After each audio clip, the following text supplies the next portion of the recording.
Praise the Lord. கர்த்தர் உங்கள் அனைவரையும் ஆசீர்வதிப்பாராக. உலகம் முழுவதும் இன்றைக்கு நம்முடைய ஆண்டவராகிய இயேசு கிறிஸ்து சிலுவையில் அறையப்பட்ட இந்த நாளை உலகம் முழுவதும் தியானம் பண்ணி கொண்டிருக்கிறார்கள். அதை குறித்து பேசிக் கொண்டிருக்கிறார்கள். கிறிஸ்துவை அறியாதவர்களுக்கு கூட இந்த கிறிஸ்து உலகத்தின் பாவத்தை சுமந்து தீர்த்தனார் என்பதை அவர்கள் நன்கு அறிந்திருக்கிறார்கள். அருமையானவர்களே, சிலுவையிலே ஆண்டவர் மொழிந்த 7 வார்த்தையின் பேரில் தான் உலகம் முழுவதும் இருக்கிற திருச்சபையிலே இன்றைக்கு தேவ சமூகத்தில் உட்கார்ந்து ஒவ்வொன்றையும் அவர்கள் தியானித்து கர்த்தருக்கு நன்றி செலுத்துவார்கள், கர்த்தருக்கு மகிமை செலுத்துவார்கள், கர்த்தரை ஆராதித்து துதிப்பார்கள். அருமையானவர்களே, சிலுவையின் மேல் ஆண்டவர் 7 பொன்மொழிகளை அவர் மொழிந்தார். ஆங்கிலத்தில் சொல்வார்கள் கோல்டன் வேர்ட்ஸ், தங்கமயமான வார்த்தைகள் ஒவ்வொன்றும். முதலாவது வார்த்தை, இதாவே இவர்களுக்கு மன்னியும், தாங்கள் செய்கிறது இன்னதென்று அறியாதிருக்கிறார்களே. இதுக்கு என்ன அர்த்தம்? இந்த முதல் வார்த்தை பரிந்து பேசுகின்ற வார்த்தை. தாங்கள் செய்கிறது இன்னதென்று அறியாதிருக்கிறார்களே, மன்னியும் என்று அவர் பரிந்து பேசுகின்றார். சிலுவையிலே ஆண்டவர் 2வது மொழிந்த வார்த்தை ஒரு வாக்குத்தத்தத்தின் வார்த்தை. பரலோகத்தை அவர் குற்றவாளி ஒருவனுக்கு பரலோகத்தை கொடுக்கின்றார், பரலோகத்தை செல்லும் வாக்கியத்தை அவர் கொடுக்கின்றார். 3வது வார்த்தை தாய்க்கு செய்ய வேண்டிய தன்னுடைய கடமை செய்கின்ற அந்த அன்பை வெளிப்படுத்துகின்ற வார்த்தை. 4வது வார்த்தை தனக்காக தன்னுடைய ஆவிக்குரிய பாடுகளை வெளிப்படுத்தும் வார்த்தை. 5வது வார்த்தை சரீர பாடுகளின் வார்த்தை. நான் தாகமாய் இருக்கிறேன். 2 விதமான தாகம். அழிந்து போகிற ஆத்மாவுக்காக தாகமாய் இருக்கிறேன், நானும் தாகமாய் இருக்கிறேன். டீஹைட்ரேஷன். ஆண்டவர்களை திறந்து ரத்தம் சொல்லிக்கிட்டே இருக்கார். 6வது வார்த்தை வெற்றியின் வார்த்தை, முடிந்தது என்றார். ஒரு மனுஷன் எதையும் தொடர்ந்து பெருசில்ல, முடிக்கும் போதுதான் மகிழ்ச்சியும் சந்தோஷமும் ஜெயமும் இருக்கிறது. ஆக 6வது வார்த்தை வெற்றியின் வார்த்தை. 7வது வார்த்தை ஆண்டவர் அதிகாரத்துடன் தன் ஆவியை ஒப்புவித்த வார்த்தை. இதாவே உடைய கரங்களில் என் ஆவியை ஒப்புக் கொடுக்கிறேன் என்று தன் ஆவியை அதிகாரத்தோடு அவர் ஆண்டவரத்தில் ஒப்புக் கொடுத்த வார்த்தை. ஆக இந்த 7 வார்த்தைகளும் மிக சிறந்த வார்த்தைகள். இதை நாம் தியானிக்கும் பொழுது தேவனுடைய அன்பை, தேவனுடைய தியாகத்தை நாம் புரிந்து கொள்ள முடியும். அருமையானவர்களே, இன்னொரு பக்தர் ஒருவர் அழகாக சொன்னார், சிலுவை மரத்திலே பூத்த 7 பூக்கள் என்று சொன்னார். முதல் பூ மன்னிப்பு. முதல் வார்த்தை பூவாக சொன்னார். மரத்திலே பூத்த பூ மன்னிப்பு. சிலுவையிலே பூத்த 2வது பூ ரட்சிப்பு. 3வது பூ பராமரிப்பு. 4வது பூ தவிப்பு. எல்லாம் பூதான். 5வது பூ கலைப்பு. ராகமா இருக்கிறேன், கலைப்பு. 6வது வார்த்தை பூரிப்பு. எல்லாம் முடிந்தது, இட் இஸ் ஃபினிஷ்ட். 7வது வார்த்தை ஒப்புவிப்பு. 7 பூ பூ பூ. கேட்டீங்கன்னா இன்னொரு ஒரு பைபிள் ஸ்காலர் சொல்லுகிறார், 7 crimes of Lord Jesus Christ at the cross of Calvary. சிலுவையிலே ஆண்டவருடைய 7 கதறுகள், கதறி சொல்லிய வார்த்தைகள் என்று அவர் சொல்லுகிறார். அருமையானவர்களே, உலகம் முழுவதும் அநேக உபதேசங்கள் இருக்கிறது. So many teachings are there in the world. ஆனால் one of the top teaching in the world is, சிறந்த ஒரு போதனை உலகத்தில், ஒரு சிறந்த ஒரு போதனை உண்டானால் சிலுவையிலே ஆண்டவர் மொழிந்த இந்த 7 வார்த்தைகள் வேர்ல்டிலே ஒன் ஆஃப் த பெஸ்ட் டீச்சிங்காக இருக்கிறது என்று உலக மக்கள் சொல்லுகிறார்கள். அருமையானவர்களே, அது மாத்திரமல்ல, உலகத்திலே சிறந்த உபதேசமாக செர்மன் ஆன் தி மவுண்ட், மலை பிரசங்கத்தை தேர்ந்தெடுத்திருக்கிறார்கள். உலகம் முழுவதும் இயேசு கிறிஸ்துவின் மலை பிரசங்கம் போற்றப்படுகிறது. அருமையானவர்களே, இந்த நாளிலே நாம் ஆண்டவராகிய இயேசு கிறிஸ்து சிலுவையின் மேல் பொழிந்த முதலாவது வார்த்தையின் பேரில் நாம் செய்தியை கேட்க போகிறோம். First word on the cross of Calvary. அப்பொழுது லூக்கா 23:34, அப்பொழுது இயேசு, பிதாவே, இவர்களுக்கு மன்னியும், தாங்கள் செய்கிறது இன்னதென்று அறியாதிருக்கிறார்களே என்றார். இது ஒரு ஜெப வார்த்தை. ஆண்டவர் சிலுவையிலே 3 வார்த்தைகளை ஜெபமாக அவர் சொன்னார். முதல் வார்த்தை ஜெப வார்த்தை, 4வது வார்த்தை ஜெப வார்த்தை, 7வது வார்த்தை ஜெப வார்த்தை. 1, 4, 7. இது 3மே ஆண்டவர் சிலுவையிலே ஜெபித்த ஜெப வார்த்தைகள். முதலாவது செபிக்கிறார் ஆண்டவர். இயேசு, பிதாவே, இவர்களுக்கு மன்னியும், தாங்கள் செய்கிறது இன்னதென்று அறியாதிருக்கிறார்களே என்றார். இந்த முதலாவது வார்த்தை மன்னிப்புக்காக ஏறெடுக்கப்பட்ட ஜெப வார்த்தை, word of prayer. It is nothing but it is a word of prayer. இரண்டாவது, பிறரை மன்னிக்கும்படியாக பிதாவினிடத்திலே பரிந்து பேசுகிற ஜெப வார்த்தை. மூன்றாவதாக, தேவன் சிலுவையிலே ஆண்டவர் இயேசு கிறிஸ்து அறியப்பட்டிருந்தாலும், அவரோடு கூட சிலுவை மரத்திலே ரத்த வெள்ளத்திலே மிதந்தாலும், பிதாவோடு கூட அவர் உறவாடி கொண்டே இருக்கிறார். பிதாவோடு கூட பிதா நான் ஒன்றாயிருக்கிறோம் என்று சொன்ன ஆண்டவர் பிதாவோடு கூட அவர் பேசிக்கொண்டே இருக்கிறார். பிதாவை என்ற அன்போடு அறிந்து கொண்டே இருக்கின்றார். பிதாவோடு கூட உறவாடும் வார்த்தை. நான்காவது, பாவ மன்னிப்புக்காக ஏறெடுக்கப்பட்ட அன்பின் ஜெப வார்த்தை. அன்பின் வார்த்தை, மன உருக்கத்தின் வார்த்தை, இரக்கத்தின் வார்த்தை. ஆண்டவர் தன்னுடைய வாழ்க்கையை தொடங்கும் பொழுது, ஞான ஸ்நானம் பெறும் பொழுது ஜெபத்திலே அவர் தொடங்கினார், ஜெபிக்க தொடங்கினார். தன்னுடைய வாழ்க்கையை ஜெபத்திலே தொடங்கின ஆண்டவர் ஜெபத்திலேயே முடித்தார். நாம் அப்படிதான் நம்முடைய வாழ்க்கை இருக்க வேண்டும். நாம் ஜெபிக்க தொடங்க வேண்டும். ஞானஸ்நானம் பெற்ற பிற்பாடு சாகர வரைக்கும், உயிருள்ள வரைக்கும் நாம் ஜெபிக்கிறவர்களாகவே ஜெபித்துக் கொண்டே நாம் தேவனிடத்துக்கு செல்ல வேண்டும். ஆனால் அப்படிதான் ஞானஸ்நானம் பெற்ற போது கரையேறி ஜெபிக்க தொடங்கினவர். சிலுவையிலே அவர் மரிக்கிற வரைக்கும் ஜெபித்துக் கொண்டே இருந்தார். தன் வாழ்க்கையில் அதிக நேரத்தை ஆண்டவர் ஜெபத்தில் தான் செலவழித்தார். கிறிஸ்தவர்களாகிய நாம் நம்முடைய வாழ்க்கையை ஜெபத்திலே செலவழிக்க கற்றுக்கொள்ள வேண்டும். ஆண்டவரும் நம்மை ஜெபிக்க சொல்றார். 1 மணி நேரமாவது எனக்காக விழித்திருந்து ஜெபிக்க கூடாதா என்று சொன்னார். ஆகவே நாம் எல்லாம் அநேக காரியங்களுக்கு நம்முடைய நேரத்தை செலவழிக்கின்றோம். ஆனால் ஜெபிக்கிறதுக்கு நாம் நேரத்தை செலவழிக்க மறந்துவிட்டோம். ஆக தன் வாழ்க்கை ஆண்டவராகிய இயேசு கிறிஸ்து உலகத்தில் வாழ்ந்த நாட்களில் அதிக நேரத்தை ஜெபத்திலே ஆண்டவர் செலவழித்தார் என்பது உண்மை. ஆண்டவர் மலை மீது போய் ஜெபித்தார். தனியாக பெரிய பெரிய மலை உச்சிக்கு போய் அங்கே அமர்ந்து உபவாசத்தோடு ஜெபித்தார்.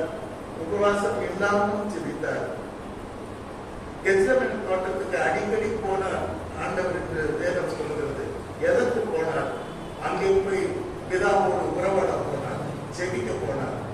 கடைசி நேரத்தில் கூட அந்த கெத்செமனே தோட்டத்தில் தான் இரத்த வேர்வை சிந்தி ஜெபித்தார் என்று பார்க்கிறோம். வனாந்தரங்களிலே ஜெபித்தார், ஜெப ஆலயத்திலே ஜெபித்தார், பொது இடங்களிலே ஜெபித்தார். ஆக இயேசு கிறிஸ்து என்று சொன்னார் ஜெபிக்கிறவர்கள். நாமும் தேவனுடைய பிள்ளைகளாக நாமும் கிறிஸ்தவ அதற்கு ஒரே ஒரு அடையாளம், நாம் ஜெபிக்கிறவர்களாக இருக்க வேண்டும். Prayer is my breath. என் சுவாசமே ஜெபம் தான். ஓகே, அப்புறம் நாம பார்க்கிறோம், ஞானஸ்நானம் பெற்று ஜெபிக்க தொடங்கினார். தன் சிலுவை மரணம் வரை ஜெபிக்கிறவராகவே அவர் இருந்தார். அவமானம், பரியாசம், நிந்தை, தூஷணம், இரத்த வெள்ளத்தின் மத்தியில் ஆண்டவர் தொங்கும் பொழுதும் கூட அவர் ஜெபிக்கிறவராகவே அவர் இருந்தார். நாமும் கூட ஆண்டவரை போல ஆண்டவரை விசுவாசித்து தியானித்து நம்முடைய ஆவிக்குரிய வாழ்க்கையை, உலக வாழ்க்கையை கலந்து செல்வோம். அருமையானவர்களே, ஆண்டவர் இப்பொழுது கைகளிலும் கால்களிலும் ஆணிகள் கதாப்பட்டவராக, சரீரம் பிடிக்கப்பட்டவராக, தூஷணம், பரியாசம் எல்லாவற்றிலும் மத்தியிலும் ஆண்டவர் தொங்கினாலும் ஆண்டவர் செபிக்க மாத்திரம் மறக்கவில்லை. ஜெபம் அவருக்கு ஜெயமாக இருந்தது. அல்லேலூயா. பேதுரு தன்னுடைய மன்னிக்கணும், யாக்கோபு தன்னுடைய நிருபத்திலே 5ஆம் அதிகாரம் 13ஆம் வசனத்திலே விசுவாசிகளுக்கு சொல்லிக் கொடுக்கிறார். உங்களில் ஒருவன் துன்பப்பட்டால் ஜெபம் பண்ண கடவன். If you are suffering from trials, troubles and problems or pains or disease or any loss, எப்பேற்பட்ட இழப்பு, கஷ்டம், நஷ்டம், கவலை, கண்ணீர் எது இருந்தாலும் அது ஒரே மருந்து ஜெபம் தான். ஜெபமே ஜெயம். ஆக உங்களில் ஒருவன் துன்பப்பட்டால் ஜெபம் பண்ண கடவன். ஒரு மனுஷன் இருந்தால் சங்கீத கடவன். இது ஆண்டவர் இயேசு கிறிஸ்துவை எடுத்துக்காட்டாக இருக்கிறார். துன்ப வேளையிலே அவர் ஜெபித்தார். அல்லேலூயா. அந்த யாராவது ஸ்கைல கால ஆணிக அடிச்சாலே அந்த மனுஷனுக்கு வந்து ஹார்ட் ஃபெயில் ஆயிடும். இல்லைன்னா அவன் பயந்து செத்துருவான். ஆனா கர்த்தர் அந்த துன்ப வேளையில மிகவும் தெளிவாக இருக்கிறார், ஜெபித்து கொண்டிருக்கிறார். இதை நாம் சிலுவையிலே ஜெபிக்கிற ஆண்டவராக நாம் அவரை பார்க்க வேண்டும். கர்த்தருக்கு ஸ்தோத்திரம். அவர்கள் சாட்டப்பட்ட குற்றங்கள் 3. ஒன்று, மத சம்பந்தமான குற்றச்சாட்டு. தேவாலயத்தை இடித்து 3 நாளைக்குள்ளே கட்டுவேன் என்றார். மத சம்பந்தமான குற்றச்சாட்டு. சட்டத்தை தேச துரோகி என்று அவரை சொன்னார்கள். ஏன் அவர் அதை குறித்து சொல்லவில்லை, தன்னை பற்றி சொன்னார். நான் சிலுவையிலே மறிப்பேன், ஆனால் 3ஆம் நாள் எழுந்திருப்பேன் என்று சொன்னார். அதை அவர்கள் தவறாக புரிந்து கொண்டு அவர்கள் இந்த மத சம்பந்தமான குற்றச்சாட்டை அவர்கள் பிளாத்துக்கு முன்னாலே சாட்டினார்கள். 2வது, அவர்கள் சாட்டப்பட்ட குற்றம் அரசியல் குற்றச்சாட்டு, தேச விரோத குற்றச்சாட்டு. அது என்ன? ராயனுக்கு வரி கொடுக்க வேண்டியதில்லை என்று அவர் சொன்னார் என்று அவர் குற்றம் சாட்டப்பட்டார். கர்த்தருக்கு ஸ்தோத்திரம். 3வது, தன்னை ராஜா என்று சொன்னார் என்றும் கலகத்தை தூண்டினார் என்றும் அவர் மீது இந்த 3 குற்றச்சாட்டை அவர்கள் சொன்னார்கள். ஆனாலும் கூட ஆண்டவர் இயேசு கிறிஸ்து சிலுவையில் அறையப்பட்ட பொழுது அவர் சொன்னது, இதாவே இவர்களுக்கு மன்னியும், என்ன பொய் குற்ற சாட்டுகிறவர்களை மன்னியும், என்னை சிலுவையில் அறைந்தவர்களை மன்னியும், தாங்கள் செய்கிறது இன்னதென்று அறியாதிருக்கிறார்களே. அருமையானவர்களே, நான் இந்த மன்னிப்பை குறித்து உலகம் என்ன சொல்றது அப்படின்னு சொல்லி முதல்ல எப்பவுமே பார்ப்போம். What world chase. உலகம் என்ன சொல்றது தெரியுமா? குற்றம் செய்வது, பாவம் செய்வது, தப்பு செய்வது மனுஷனுடைய இயல்பு. மனுஷனா இருக்கிறவங்களுக்கும் தப்பு செய்வது தான் அர்த்தம். ஆனா மன்னிக்கிறது தெய்வீக சுவாபம். மனுஷன் மன்னிக்கிறான்னா அவனுக்குள்ள தெய்வ சுவாபம் இருக்கிறது, ஆண்டவருடைய சாயல் இருக்கிறது. அப்பேற்பட்ட மனிதன் தான் பிற தப்பிதங்களை மன்னிப்பான். ஆனா மனுஷன் குற்றம் செய்வான், தப்பு செய்வான். ஆனால் மன்னிப்பது தெய்வீக இயல்பு, தெய்வீக ஆட்டிடியூட் என்று சொல்லியிருக்கிறார். அருமையானவர்களை, மன்னித்தல் சிறந்ததா தண்டித்தல் சிறந்ததா என்று பார்த்தால் மன்னித்தலை விட தண்டிப்பதை விட மன்னித்தல் தான் சிறந்த குணம் என்று ஒருவர் அதை குறித்து மிகப்படுத்தி பேசியிருக்கிறார். தண்டிக்கிறது ரொம்ப சுலபம், ஆனால் மன்னிக்கிறது ரொம்ப கஷ்டம். ஆனால் சிறந்த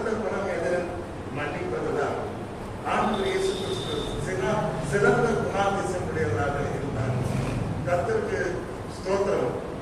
மன்னிக்கும் குணத்தை போல நமக்கு நிறைய குணம் இருக்குது. மன்னிக்கிற குணம் இருந்தா, மன்னிக்கிற குணத்தை போல நமக்கு நன்மையையும் பேராசீர்வாதத்தையும் நமக்கு கொடுக்கக்கூடியது வேறு ஒன்றுமே இல்லை. மன்னிக்கிற குணத்தை போல மன்னிக்கிற குணம் இருந்ததுன்னா எல்லா ஆசீர்வாதமும் தானா நமக்கு வந்துடும்.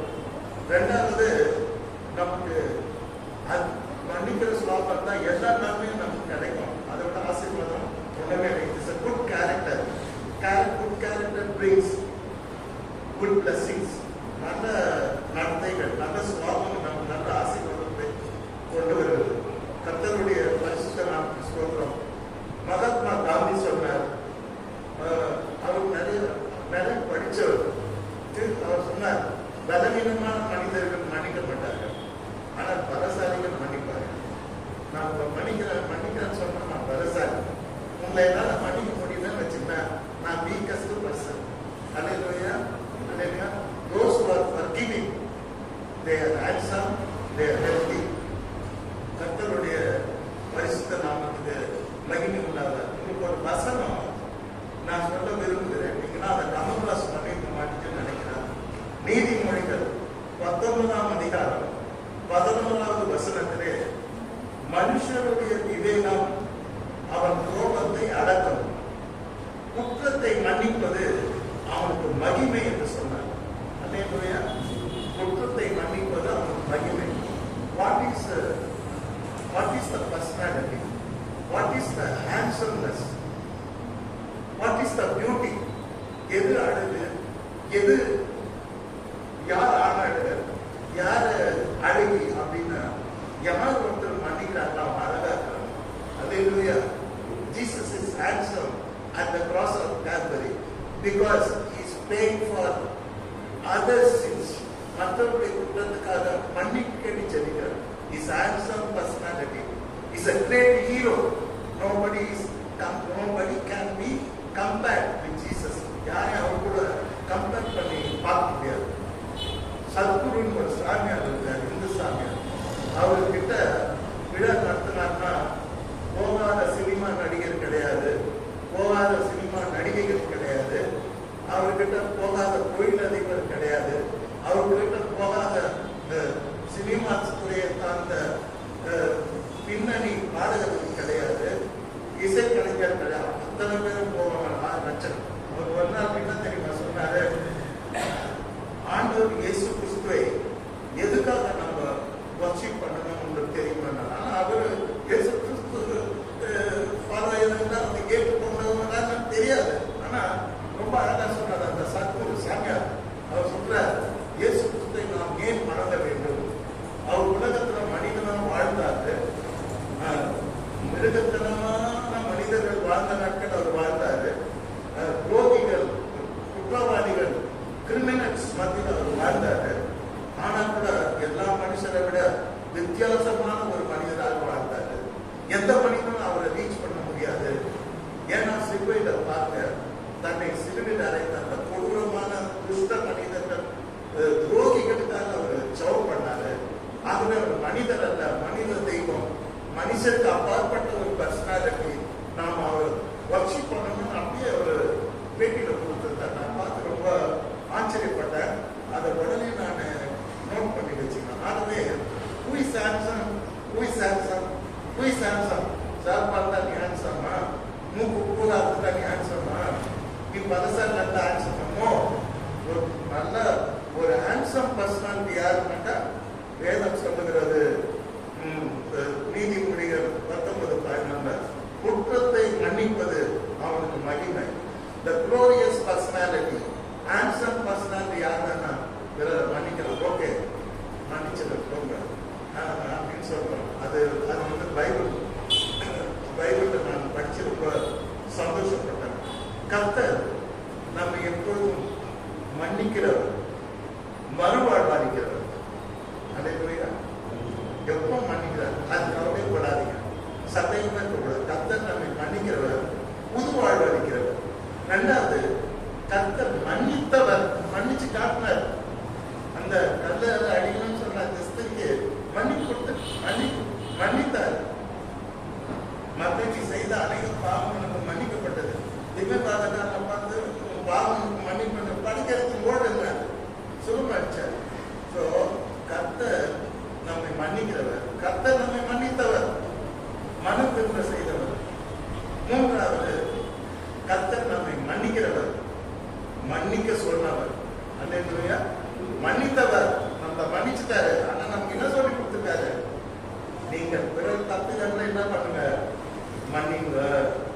நீங்க ஜபம் பண்ணும்போது எங்கள் தப்பிதங்களை மன்னிக்கிறது போல பிறர் எங்கள் குற்றங்களை நாங்கள் மன்னிப்பு கேட்கறது போல பிறர் குற்றங்களை நீ என்ன பண்ண மன்னிக்கணும், ஜெபிக்க கற்றுக் கொடுத்தார்.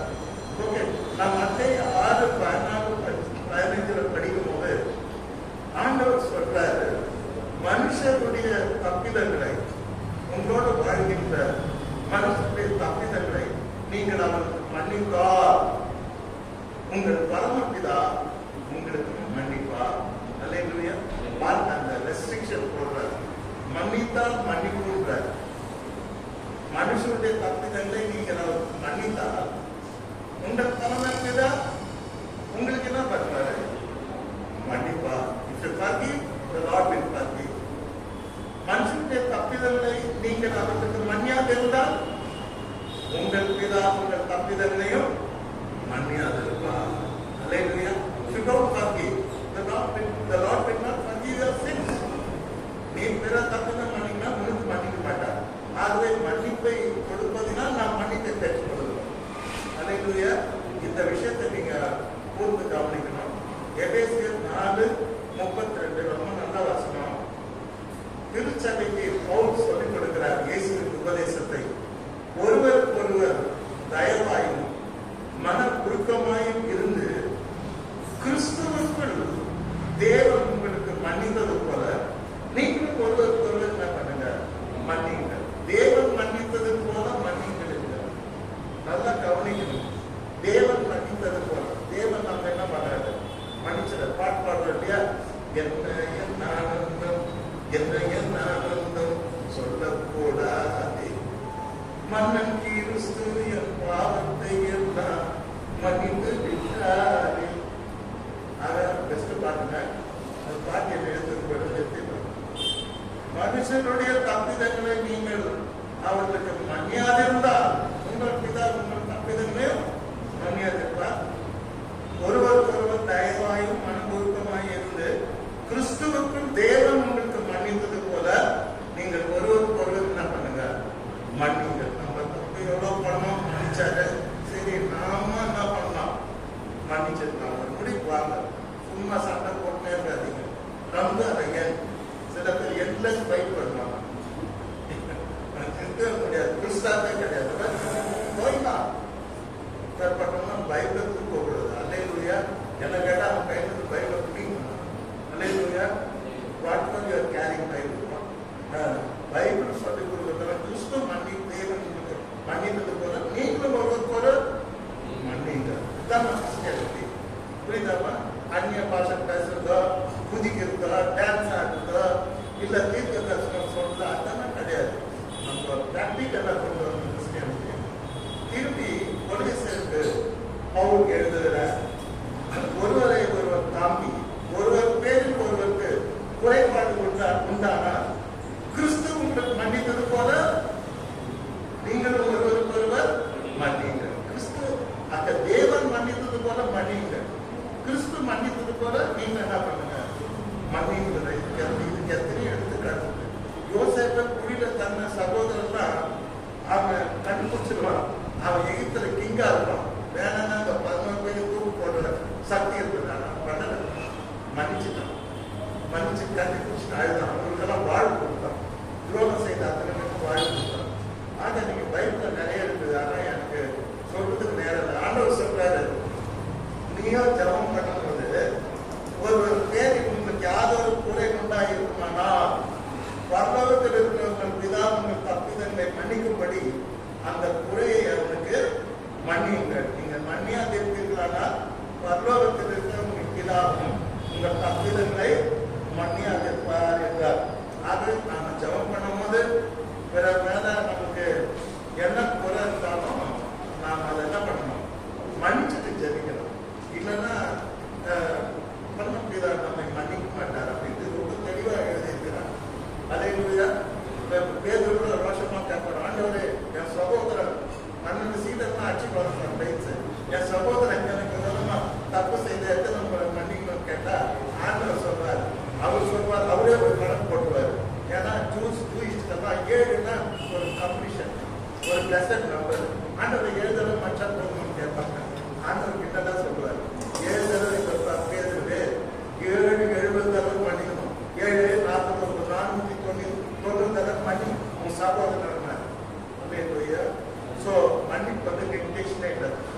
கூட அப்படிதான் நம்மளே பண்ணிக்கிறார்.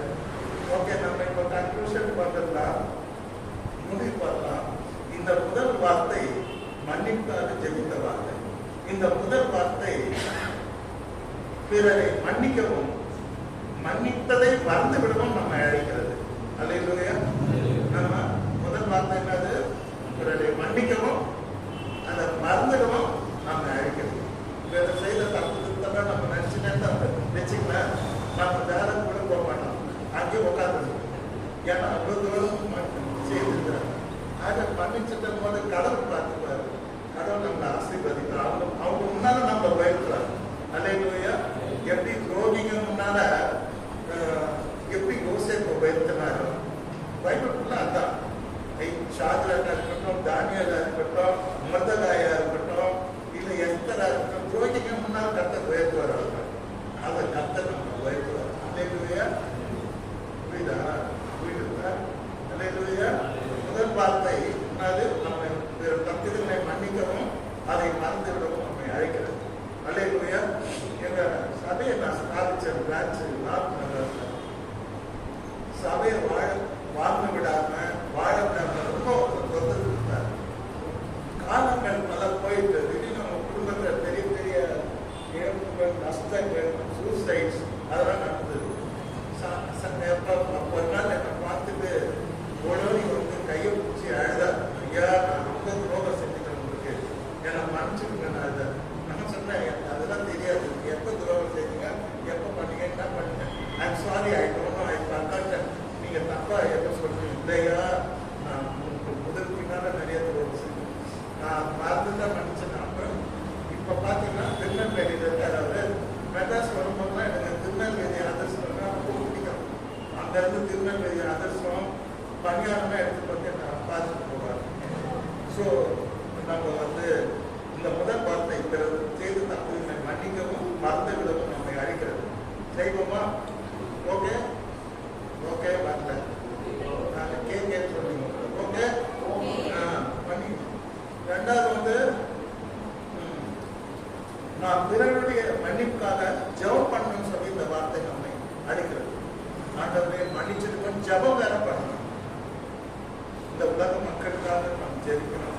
பாவத்தில் அழிந்து போகிற ஆத்மாக்களுக்காக நாம் ஜெபிக்க வேண்டும். கர்த்தருடைய பரிசுத்த நாமத்துக்கு மகிமை உண்டாகிறது. ரீசெண்டா அமெரிக்கால ஒரு பெஸ்ட் டீச்சர் இருந்தார். 25 வயசு தான். பயங்கரமா பாவத்தை கண்டித்து கொண்டு பேசுவார். அவர் வயசு 25, மனைவி பார்த்தீங்கன்னா 22 வயசு. பார்க்கறதுக்கு நம்ம இந்தியன் மாதிரி ரொம்ப அழகா இருப்பாங்க. திடீர்னு ஒரு பையன் வந்து என்ன பண்ணான், கண் எடுத்தது ப்ரீச் பண்ணும்போது ஷூட் பண்ணான். அங்கேயே சுண்டு அடிச்சு அந்த பசங்க திருந்தார். அவனை கேட்டால் ஏண்டா சுட்டான்னு சொல்லி அவன் சொன்னான், பாவத்தை ரொம்ப கண்டித்து பற்றி பேசுறேன், ஐ லவ் சி அப்படின்னு சொல்லி அவன் கொண்டு போயிட்டான். ஆனால் அவன் மனைவியை கேட்டான், என்ன பண்ணான்? அவன் மனைவி சொல்லிட்டான், தயவுசெய்து அவரை மன்னிச்சிருங்க ப்ளீஸ். 22 வயசு வாழ்க்கையை இழந்துட்டாங்க. வாழ வேண்டிய வயசு 22. Beautiful age. ஒரு யங் லேடி சொன்னது மன்னிச்சிருங்க அப்படின்னு சொன்னாங்க. அருமையானவர்களே, இன்றைக்கு பீங் ஆஸ் அ கிறிஸ்டியன் நாம் ஒருவர் குற்றத்தை நாம் பண்ணிட்டு மறக்க வேண்டும். அதற்காக தேவன் நம்மை அழைத்திருக்கிறார். அருமையானவர்களே, பாவத்திலே அழிந்து போகிற ஆத்மாவுக்காக நாம் ஜெபிக்க வேண்டும். ஆண்டவர் அப்படித்தானே ஜெபிச்சாரு. இந்த ஜனனை அடிக்கடி டெய்லி சிலுவை பாடு மக்கள் தியானிப்பேன், யோசிப்பேன், இவங்கெல்லாம் எவ்வளோ முக்கியம் அடிக்கிறாங்க, எப்படி சவுண்ட் அடிக்கிறாங்கன்னா மிருகமா மனுஷனா யோசிச்சிருக்காங்க. ஏன்னா ஆண்டவர் பாடுபட்ட தெய்வம் எவ்வளோ கொடூரமான அந்த பாதிகளும் ரட்சிக்கப்படணும்னு ஆண்டவர் ஜெபிச்சார். ஓகேயா? நாம கூட எவ்வளோ கொடூரமான மனிதர்கள் நம்ம விரோதமா ஏறினாலும் அவங்க ரட்சிக்கப்படணும்னு ஜெபிக்கணும். அவங்க மன்னிப்பு பெற்று திருச்சபையில் சேர்க்கணும் ஜெபிக்கணும். அல்லேலூயா, அல்லேலூயா. ஜெபி. பாவத்தில் அழிந்து போகிற ஆத்மா தான் நாம் ஜெபிக்கிறோம். பாவத்தில் வாழ்கிற உலக மக்கள் இன்றைக்கும் ஆண்டவரை சிலுவையில் அழைத்துக் கொண்டிருக்கிறார்கள். அல்லேலூயா. Those who are living in sin, those who are not believing God, still they are crucifying Lord Jesus Christ at the cross. பாவத்தை ஜீவிக்கிறவர்கள் அவரை சிலுவையில் அழைத்துக் கொண்டுதான் இருக்கிறார்கள். அதில் முதல் டீம் யார் தெரியுமா? நாஸ்திகர்கள். Those who say there is no God. இன்னைக்கு பார்த்தீங்கன்னா நிறைய பேர் கடவுள் கடவுளை பூஜிக்கிறவன் முக்தா, கடவுளை பரப்புகிறவன் மடையன், கடவுள் இல்லவே இல்லை. இதுக்கு ஒரு அரசியல் கட்சி, இதுக்கு ஒரு தொண்டர்கள், இதுக்கு ஒரு கருப்பு கொடி. உலகம் முழுவதும் பார்த்தீங்கன்னா நாத்திகர்கள் இன்னைக்கு பரவி போயிருக்காங்க. கடவுள் இல்லை, அவன் போதிக்கிறான். அதுக்காக ஒரு கட்சியை வைக்கிறான். அதுக்காக கோடிக்கணக்கான புத்தகங்கள் இருந்து எழுதப்பட்டிருக்கிறது.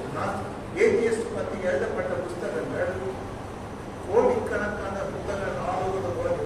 இவர்களெல்லாம் ஆண்டவர் இயேசு கிறிஸ்துவை சிலுவையில் இன்றைக்கு மறைந்து கொண்டிருக்கிறார்கள். அடுத்த group all over the world இவன் அக்னாஸ்டிக். அக்னாஸ்டிக்னா என்னன்னா, சாப்பிடணும், வேலைக்கு போகணும், தூங்கணும், நான் உலகத்துல இன்பம் இருக்குது, அதெல்லாம் அனுபவிக்கணும், அவ்வளவுதான். கடவுள் இருக்கிறாரா இல்லையா அதை பத்தி எனக்கு கவலை இல்லை. இன்னைக்கு சாப்பிட்டேன், குடிச்சேன், ஜாலியா இருக்கேன். அந்த சொன்னா புசிச்சு குடித்து ஜாலியா இருக்கலாம். அஞ்சு நைட்டை போயிடும் மேல பாவம். இப்படி வாழ்ந்த ஒரு கூட்டம் உலகம் இருக்கிறது. இவர்கள் கூட கர்த்தரை இன்றைக்கு சிலுவையில் அறிந்து கொண்டிருக்கிறார். அடுத்து கம்யூனிஸ்ட் பாலிசி உங்களுக்கு தெரியாது. அவன் சொன்னான், செய்யும் தொழிலே தெய்வம், அறிவார் சுற்றிதான் கடவுள் இங்கே இருக்கிறார். கம்யூனிஸ்டும் டாப் கம்யூனிஸ்ட்லாம் கடவுள் கிடையாது. இங்க இந்தியாவில் தமிழ்நாட்டில் இருக்கிற கம்யூனிஸ்ட் தான் சாதாரண. உலகம் மட்டும் பார்த்தீங்கன்னா சுத்தி அறிவாக தான் கடவுள் இல்லை. கம்யூனிஸ்ட் இவர்களும் கூட ஆண்டவர் இன்றைக்கும் உலகம் முழுவதும் சிலுவையில் அறிந்து கொண்டிருக்கிறார்கள். அடுத்து சிலை வழிபாடு. இன்னைக்கு உருவத்தை வளர்க்கிறான். தன் எல்லாத்தையும் உண்டாக்குற கடவுளை சிருஷ்டிகர்த்தனை விட்டுட்டு சிருஷ்டிகளை பொழுது சேமிக்கிறவர்கள் இன்றைக்கும் ஆண்டவரை சிலுவையில் அறைந்து கொண்டிருக்கிறார்கள். கர்த்தருக்கு ஸ்தோத்திரம். மேற்கண்ட அனைவரும் ஆண்டவரை இன்னும் சிலுவையில் அறைந்து கொண்டே இருக்கிறார்கள். இவர்களுக்காக ஆண்டவர் செவித்தது போல நாமும் இந்த நாஸ்திகர்கள், கம்யூனிஸ்டுகள், சாத்தானை வணங்குகிறவர்கள், சாத்தானுக்கு ஒரு சபை வைத்துக் கொண்டிருக்கிற மக்கள், நரபலியிடுகிறவர்கள், இவர்கள் எல்லாருக்காகவும் நாம் செதிக்க வேண்டும். இதாவே இவருக்கு மன்னியும்.